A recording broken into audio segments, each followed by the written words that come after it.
नमस्कार मित्रांनो, वेल्थ यज्ञ या यूट्यूब चॅनलमध्ये तुमचे स्वागत आहे।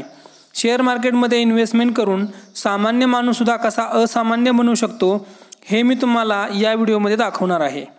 मित्रांनो, आज जर तुम्हाला जबरदस्त वेल्थ क्रिएट करायचे असेल तर तुम्हाला अशा ठिकाणी गुंतवणूक केली पाहिजे जिथे तुम्ही जरी काम करायचे थांबवले तरी तुमचे पैसे वाढत राहिले पाहिजेत। मी या व्हिडिओमध्ये तुम्हाला सांगणार आहे की कसे एका सामान्य शेतकऱ्याने फक्त एका शेअर्समध्ये पैसे गुंतवून असामान्य रिटर्न मिळवलेले आहेत। त्यापूर्वी आपण पैसे गुंतवण्याचे वेगवेगळे पर्याय काय उपलब्ध आहेत ते पाहूया। मित्रांनो, आपण इन्व्हेस्टमेंटसाठी fixed deposit, government securities, gold, mutual funds आणि शेअर मार्केट यामध्ये आपले पैसे आपण गुंतवू शकतो। आपण सुरुवातीला एफडी पाहूया।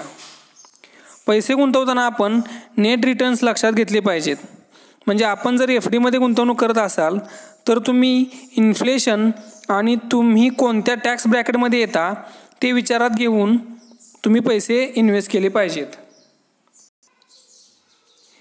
हे सर्व जर विचारात घेतले तर ॲक्च्युली तुम्ही एफडीमध्ये जर पैसे ठेवले तर तुम्ही तुमचे पैसे लूज करत आहात। म्हणजे तुमचे पैसे हळूहळू कमी होत आहेत, कारण इन्फ्लेशनमुळे तुमची पर्चेसिंग पॉवर कमी होते। पर्चेसिंग पॉवर म्हणजे तुम्ही 10 वर्षापूर्वी 100 रुपयामध्ये जेवढ्या वस्तू खरेदी करत होता तेवढ्या वस्तू तुम्ही आता 100 रुपये देऊन खरेदी करू शकत नाही। याला आपण पर्चेसिंग पॉवर कमी होते असे म्हणतो। त्यामुळे जर तुम्हाला लॉंग टर्ममध्ये चांगली वेल्थ क्रिएट करायची असेल तर तुम्हाला एफडीमध्ये पैसे ठेवून चालणार नाही। मित्रांनो, या स्लाइडमध्ये मी तुम्हाला डिफरंट बँक्स म्हणजे HDFC bank, ICICI bank, axis bank, Kotak Mahindra bank, IndusInd bank, yes bank, IDFC bank, state bank of India ह्या वेगवेगळ्या बँका ज्या आहेत त्या 7 दिवसापासून ते 90 दिवसापर्यंत एफडीवरती किती व्याज देत आहेत ते दाखवलेलं आहे। एफडीच्या बाबतीत दुसरी एक महत्त्वाची गोष्ट म्हणजे तुम्ही 1 लाखापेक्षा जास्त मोठी रक्कमेची जर एफडी केली तर ती बँक सिक्युरिटी त्याला देत नाही। म्हणजे तुम्ही जर 1 लाखापर्यंत जर पैसे बँकेत एफडी म्हणून ठेवले तर 1 लाखापर्यंतच्याच एफडीसाठी तुम्हाला बँक सिक्युरिटी देते, त्याच्यावरच्या रकमेसाठी बँक तुम्हाला सिक्युरिटी देत नाही। जर तुम्ही गव्हर्नमेंट सिक्युरिटीचा जर विचार केला तर गव्हर्नमेंट सिक्युरिटीमध्ये जर तुम्ही पैसे ठेवले तर तुम्ही फक्त इन्फ्लेशनला बीट करू शकता। आणि तुम्हाला जर वेल्थ क्रिएट करायचे असेल तर तुम्ही गव्हर्नमेंट सिक्युरिटीमध्ये पैसे ठेवून चालणार नाही, कारण गव्हर्नमेंट सिक्युरिटीमध्ये तुम्हाला 6% ते 8 ते 8.5% एवढेच रिटर्न तुम्हाला गव्हर्नमेंट सिक्युरिटीमध्ये मिळतात। आता आपण जर सोन्याचा विचार केला तर इन्फ्लेशन ॲडजस्टेड बेसिसवरती सोन्याने जास्त रिटर्न दिलेले नाहीत। जर गोल्डचा विचार केला तर इन्फ्लेशन ॲडजस्टेड बेसिसवरती जर आपण 1990 पासून जर विचार केला तर सोन्याने फक्त 2% पर ॲनम एवढे रिटर्न दिलेले आहेत। याचाच अर्थ असा झाला की तुम्ही जर सोन्यामध्ये गुंतवणूक केली तर तुम्ही सोन्यामध्ये गुंतवणूक करून फार श्रीमंत होऊ शकत नाही। इन्व्हेस्टमेंटसाठी आपण रिअल इस्टेटचा पण विचार करू शकतो, पण या व्हिडिओमध्ये मी ते रिअल इस्टेटचं टाकत नाही आहे, कारण हा व्हिडिओ फार मोठा होईल। मी पूर्ण कम्पॅरिझनचा एक व्हिडिओ तुम्हाला सेपरेट बनवून टाकतो यूट्यूबवरती। त्यामुळे जर तुम्हाला आता लॉंग टर्मचा जर विचार केला तर तुम्हाला जर चांगले रिटर्न्स पाहिजे असतील तर तुम्हाला म्युच्युअल फंड आणि स्टॉक मार्केटशिवाय पर्याय नाही। आता आपण म्युच्युअल फंड पाहूया। म्युच्युअल फंड असेल किंवा स्टॉक मार्केट असेल या दोन्हीमध्ये तुम्ही डोळे झाकून इन्व्हेस्टमेंट करू शकत नाही। पण तुम्ही जर नवीन असाल तर तुम्ही म्युच्युअल फंड किंवा इंडेक्स फंडपासून सुरुवात करू शकता, कारण ते स्टॉक मार्केटपेक्षा जास्त सेफ आहे असे समजले जाते।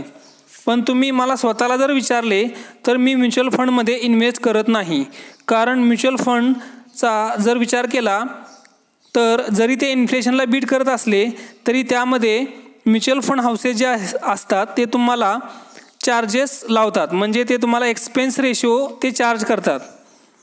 ते 0.5% पासून 2.5% तुम्हाला एक्सपेन्स रेशो चार्ज करतात. आणि एक्सपेन्स रेशो लॉंग टर्ममध्ये जशी तुमची इन्व्हेस्टमेंट कंपाऊंड होते तसेच तुमचे कॉस्ट किंवा एक्सपेन्स रेशोसुद्धा कंपाऊंड होतात आणि ते तुमच्या नेटवर्थवरती बराच मोठा इम्पॅक्ट टाकू शकतात. लॉंग टर्ममध्ये एक्सपेन्सेस कसे कंपाऊंड होतात हे सांगण्यासाठी मी तुम्हाला या स्लाईडवरती घेऊन आलेलो आहे. समजा एका 20 वर्षाच्या मुलाने 1 लाख रुपये इन्व्हेस्ट केले जेव्हा त्याने कमवायला सुरुवात केली. त्यावेळी त्याने रिटायरमेंट कॉर्पससाठी 1 लाख रुपये गुंतवले त्याच्या 20व्या वर्षासाठी आणि त्याने रिटायरमेंटच्या वेळी त्याला 1.1 crores त्याला रिटायरमेंट्सला मिळतील, ज्यामध्ये त्याला 2.5% एक्सपेन्स रेशो लागलेला आहे. आपण दुसऱ्या फंडचा जर विचार केला, जर दुसरा फंड 0.1% जर त्याला एक्सपेन्स रेशो चार्ज करत असेल तर त्याला रिटायरमेंटला 2.6 crores मिळतील. म्हणजे पहिल्या फंडच्या तुलनेमध्ये दुपटीपेक्षा जास्त पैसे त्याला दुसऱ्या फंड्समध्ये मिळतील. हे एक्सपेन्स रेशो जे सांगतोय हे काय माझे अजम्पशन्स नाहीत. सध्या बरेच म्युच्युअल फंड जे आहेत ते 2.5% ॲन्युअल मॅनेजमेंट चार्जेस घेतात. तर ETF म्हणजे एक्सचेंज ट्रेडेड फंड्स जे आहेत हे 0.1% चार्जेस घेतात. बरेच लोक फक्त ग्रॉस रिटर्न्सवरती फोकस करून करतात, पण हे विसरतात म्युच्युअल फंडचा जर परफॉर्मन्स हा पाहिला तर म्युच्युअल फंडचा परफॉर्मन्स हा गॅरंटीड नाही.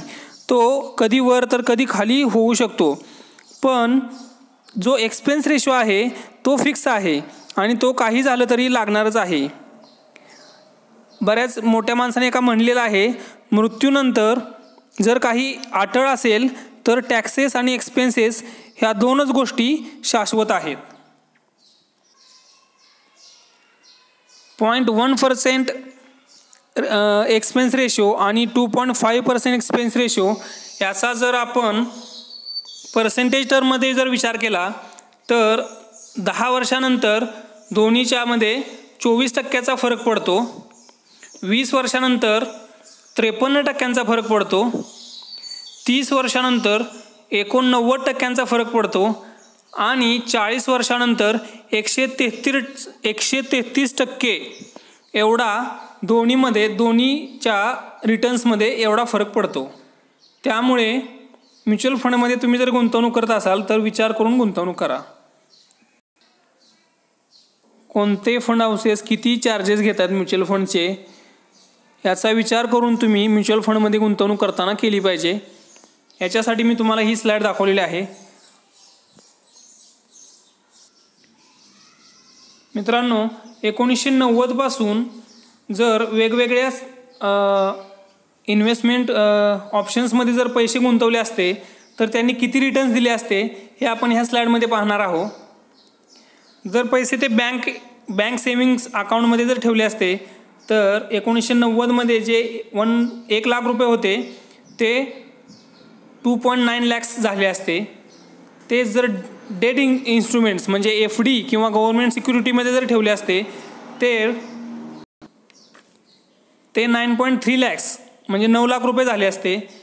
जर ते गोल्डमध्ये जर ठेवले असते तर 1990मध्ये 1 लाख रुपयेचं जर गोल्ड घेऊन ठेवलं असतं तर त्याची व्हॅल्यू आता 11 लाख रुपये झाली असती. आणि जर ते सेन्सेक्समध्ये गुंतवले असते तर त्याची व्हॅल्यू 34 लाख रुपये झाली असती. मित्रांनो, इक्विटी मार्केट किंवा शेअर मार्केटमध्ये लॉंग टर्म इन्व्हेस्टमेंट का महत्त्वाचे आहे हे सांगण्यासाठी मी हा व्हिडिओ बनवत आहे. तर आपण आपल्या मेन व्हिडिओकडे जाऊया. तर माझ्या एका मैत्रिणीच्या वडिलांनी तिच्या जन्माच्या वेळी 10,000 रुपये शेअर्समध्ये गुंतवले, तर त्याची व्हॅल्यू आता किती होईल हे आपण पाहूया. त्या मैत्रिणीच्या वडिलांना शेअर्समध्ये जास्त काही नॉलेज नव्हते. त्यांचा एक मित्र होता माझ्यासारखा, त्यांनी जबरदस्तीने त्यांना मैत्रिणीच्या जन्माच्या वेळी शेअर्समध्ये पैसे गुंतवायला सांगितले. तर त्याची व्हॅल्यू किती झाली असेल ते आपण आता पाहूया. तर ती कंपनी जी आहे ते 1990 साली ती कंपनी लिस्ट झाली, म्हणजे त्याचा IPO आला. त्यावेळी त्यांनी 100 रुपयाचे 100 शेअर्स घेतले, म्हणजे त्यांनी 10,000 रुपये गुंतवले त्यामध्ये.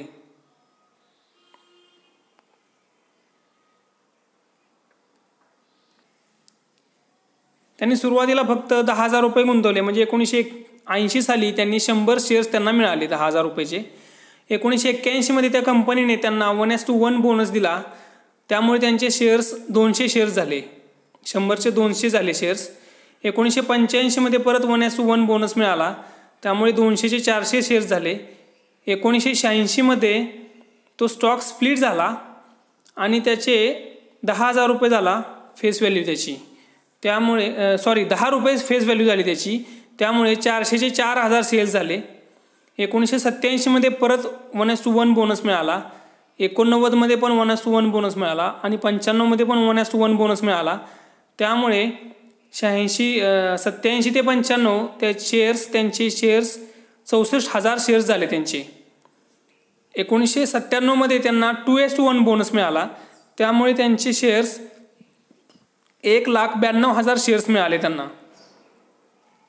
नंतर जो फेस व्हॅल्यू त्याची 10 रुपये होती, त्याची स्टॉक स्प्लिट झाला, परत त्याची फेस व्हॅल्यू 2 रुपये झाली, त्यामुळे त्यांना 9,60,000 शेअर्स मिळाले. आणि असे त्यांना बोनस मिळत मिळत 2019 मध्ये त्यांना 2019 मध्ये त्यांच्याकडे 2,56,00,000 एवढे जबरदस्त क्वांटिटीचे शेअर्स झालेले आहेत. हे त्यांची शेअर्सची क्वांटिटी आहे, ही त्यांची नेट व्हॅल्यू नाही, ही त्यांची शेअर्सची क्वांटिटी आहे. मित्रांनो, त्यांनी ज्या कंपनीमध्ये गुंतवले होते त्या कंपनीचं नाव आहे विप्रो.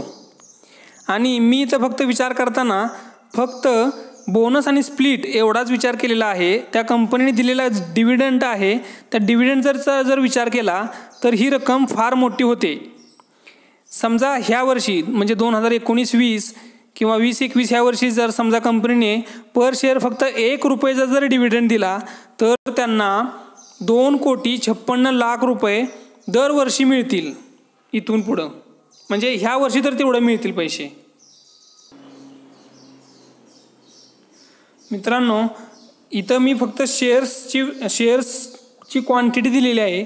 सध्या मार्केटमध्ये विप्रोचा शेअर्स साधारण 300-350 रुपयाच्या दरम्यान आहे. जर तुम्ही पाहिलं तर त्यांची व्हॅल्यू आता 1,000 कोटी रुपयाच्या आसपास होती. मित्रांनो, हा व्हिडिओ मी सामान्य माणूस आणि सामान्य शेतकऱ्यांसाठी बनवलेला आहे. जर शेतकऱ्याला जर खरंच श्रीमंत व्हायचं असेल तर त्यांनी शेअर्समध्ये पैसे गुंतवणे फार महत्त्वाचे आहे. कारण जेव्हा तुम्ही एखाद्या कंपनीचे शेअर्स विकत घेत असता तेव्हा तुम्ही त्या कंपनीमध्ये भागीदार होत असता.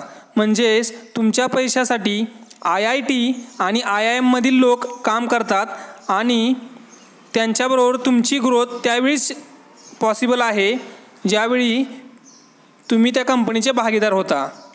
पण सुरुवातीला शेअर मार्केटमध्ये येण्या अगोदर शेअर मार्केटमध्ये आल्यानंतर काय करायचं त्यापेक्षा काय करायचं नाही ते समजून घ्या.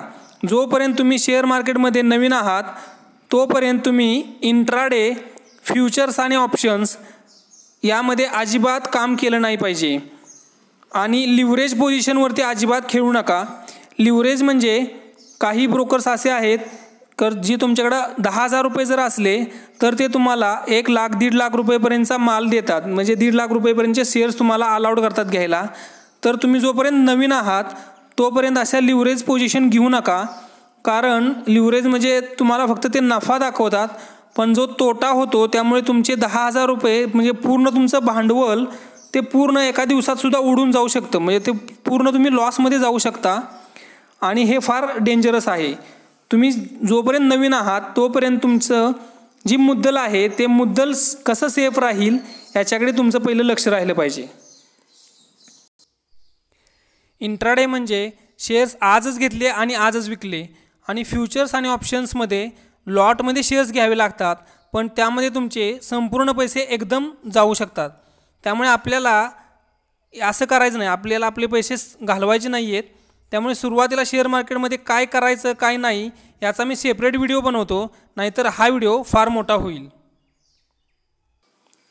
ह्या स्लाईडमध्ये लॉंग टर्ममध्ये कसा फायदा होतो याचा विचार करायचा जर झाला तर समजा 1 तासापासून ते 10 वर्षापर्यंत जर विचार केला, या स्लाईडमध्ये 30 वर्षापर्यंतचा मी ग्राफ केलेला आहे, पण जसं आपण आपलं टाईम होरायझन वाढवत जाऊ तसं आपल्या लक्षात येईल की 10 वर्षाच्या वरती जर गेलं तर आपल्याला शेअर मार्केटमध्ये लॉसेस होण्याचे चान्सेस फार कमी आहेत. तर मी सांगत होतो की सामान्य माणूस आणि शेतकरी यांनी शेअर्समध्ये गुंतवणूक केलीच पाहिजे. जर तुम्ही चांगल्या स्टॉक्समध्ये गुंतवणूक केली तर तुम्हाला जबरदस्त रिटर्न्स मिळू शकतात. आणि तुम्हाला चांगल्या स्टॉक्स जर माहिती नसेल तर तुम्ही ह्या चॅनलला सबस्क्राईब करा आणि बेल आयकॉन प्रेस करा, म्हणजे तुम्हाला मी ज्यावेळी नवीन व्हिडिओ बनवेल, नवीन चांगल्या स्टॉक्सचा व्हिडिओ बनवेल, त्यावेळी तुम्हाला त्याचे नोटिफिकेशन लवकरात लवकर मिळेल. तुम्हाला जर शेअर्समध्ये गुंतवणूक करायची असेल तर तुम्हाला त्याच्यासाठी अगोदर डीमॅट अकाउंट ओपन करावे लागेल. जर तुम्ही बाहेर जे ट्रॅडिशनल ब्रोकर्स असतात त्यांच्याकडे जर डीमॅट अकाउंट ओपन करायला गेलात तर तुम्हाला 6,000 पासून ते 15,000 रुपयेपर्यंत खर्च येतो. पण मी तुम्हाला डिस्क्रिप्शन बॉक्समध्ये लिंक देतो, त्यामध्ये जर तुम्ही अकाउंट ओपन केले तर तुम्हाला म्हणजे फ्रीमध्ये तुम्हाला अकाउंट ओपन होईल. तुम्हाला अपस्टॉक्समध्ये जर अकाउंट ओपन करायचे झाले तर तुम्हाला ते फ्रीमध्ये अकाउंट ओपन होईल. आणि तुम्हाला जर झिरोदामध्ये ओपन करायचं असेल अकाउंट तर तुम्हाला त्याचा 200 रुपये खर्च येईल. झिरोदाची एक स्पेशालिटी म्हणजे तुम्ही त्यामध्ये GTT ऑर्डर लावू शकता. GTT ऑर्डर म्हणजे असं एक फंक्शन आहे की समजा एक शेअर्स आता 300 रुपयाला चाललेला आहे आणि तुम्हाला वाटतं की तो फ्युचर्समध्ये थोड्या दिवसानं तो शेअर्स 250 रुपये किंवा 200 रुपयेपर्यंत येईल. तर झिरोदाने तुम्हाला एक असा ऑप्शन दिलेला आहे की तुम्ही आजच्या तारखेला तो 200 रुपयाची ऑर्डर्स लावून ठेवू शकता. म्हणजे तुम्हाला ती सारखं मार्केट ओपन करून बसायची गरज नाही. तुम्ही ती GTT ऑर्डर लावून ठेवली तर ज्यावेळी ती 200 रुपयाला तो स्टॉक येईल त्यावेळी तुमचं ॲटोमॅटिकली ते बाय होईल तो स्टॉक. हे दोन्ही ब्रोकर जे आहेत ते चांगले ब्रोकर्स आहेत. डिलेवरीमध्ये तुम्हाला 0 ब्रोकरेज लागते, हे म्हणजे अपस्टॉक्स आणि झिरोदा दोन्हीसाठी पण. आणि समजा तुम्ही इंट्राडेमध्ये जर काम करायचं म्हणलं तर तुम्हाला मिनिमम म्हणजे फक्त 20 रुपये पर ट्रेड तुम्ही यामध्ये तुम्हाला ते चार्ज करतात आणि त्यामुळे तुम्ही एवढे छोट्या ह्याच्यापासून गुंतवणूक चालू करू शकता. हे दोन्ही डिस्काउंट ब्रोकर्स आहेत. जर तुम्ही ट्रॅडिशनल ब्रोकरकडे जर तुम्ही गेलात तर तुम्हाला अकाउंट ओपन करण्यासाठी पण ते चार्जेस घेतात आणि त्यांचे ब्रोकरेजेस जे असतात म्हणजे ते तुम्हाला जे तुमच्याकडून कमिशन घेतात ते पण फार जास्त खर्च येतो. म्हणजे तुम्हाला मागच्या स्लाईडमध्ये दाखवलं की तुम्ही जेवढे कमीत कमी तुम्हाला खर्च येईल इन्व्हेस्टमेंटसाठी, म्हणजे जेवढे कमीत कमी चार्जेस लागतील त्या कमीत कमी चार्जेसपासून तुम्ही सुरुवात केली पाहिजे. म्हणून तुम्ही अपस्टॉक किंवा झिरोदामध्ये अकाउंट ओपन करू शकता. त्याची लिंक मी डिस्क्रिप्शनमध्ये दिलेली आहे. मित्रांनो, जर आपल्याला शेतकऱ्यांच्या आत्महत्या थांबवायच्या असतील तर आपल्या शेतकऱ्यांनी शेअर्समध्ये इन्व्हेस्टमेंट केलीच पाहिजे. पण शेअर मार्केटमध्ये आल्यावर काय करायचं नाही हे समजणे फार महत्त्वाचे आहे. तर जास्त लेट करू नका. आजच डिस्क्रिप्शन बॉक्समध्ये दिलेल्या लिंकवर जाऊन आपले डीमॅट अकाउंट ओपन करा आणि चांगले स्टॉक्स राईट टाईमला बाय करण्यासाठी या चॅनलला सबस्क्राईब करा. हा व्हिडिओ जास्तीत जास्त शेतकऱ्यापर्यंत आणि सर्वसामान्य मध्यमवर्गीयापर्यंत पोहोचवा, म्हणजे त्यांना शेअर्समध्ये लॉंग टर्म इन्व्हेस्टमेंटचे महत्त्व पटेल. तर ठीक आहे मित्रांनो, अजून जर तुम्ही या चॅनलवरती नवीन असाल तर या चॅनलला सबस्क्राईब करा आणि बेल आयकॉन प्रेस करा, म्हणजे तुम्हाला नवीन व्हिडिओची अपडेट्स लवकरात लवकर मिळेल. आणि या व्हिडिओला जास्तीत जास्त लोकांपर्यंत शेअर करा. आपण नेक्स्ट व्हिडिओमध्ये आपण पाहूया की मी 35व्या वर्षी रिटायर कसा झालो ते. ठीक आहे मित्रांनो, तोपर्यंत जय हिंद, जय महाराष्ट्र.